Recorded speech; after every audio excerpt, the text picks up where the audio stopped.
Episode 42, Life After Grace, Not Perfect, but Changed. We often speak of grace as a moment, a flash of light, a turning point. And yes, sometimes it is. But more often, grace is not a single scene.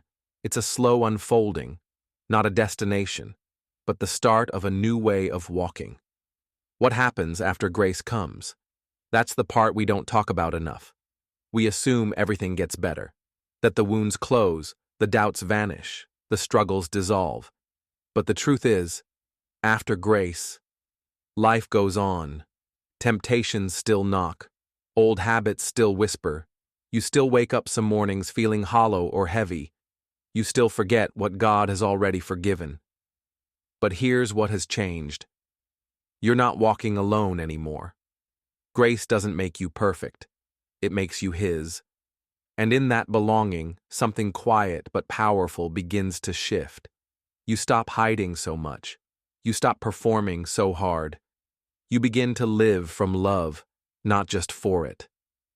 Before grace, you hustled to be worthy.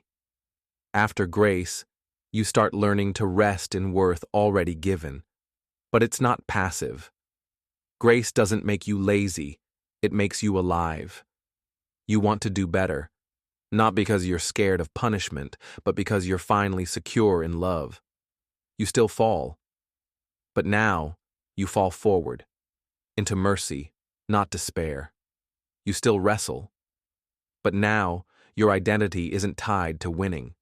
It's rooted in who holds you even when you lose.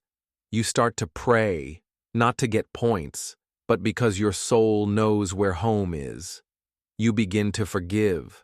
Not because it's easy, but because you remember how God forgave you when you were impossible to love. You begin to notice beauty again, in small things, slow moments, silent spaces, because the noise of guilt has been replaced with the music of grace. And gradually, people around you begin to notice. You're different, not louder, not holier than thou, just quieter in spirit, kinder, more grounded, more real, because grace doesn't just change your status before God, it transforms your posture before the world. Reflection prompt. Ask yourself, what does life after grace look like for me? Have I let grace stop at forgiveness, or have I let it lead me into formation? What is one small way I can live differently today, not to prove something, but to express the quiet freedom I've received?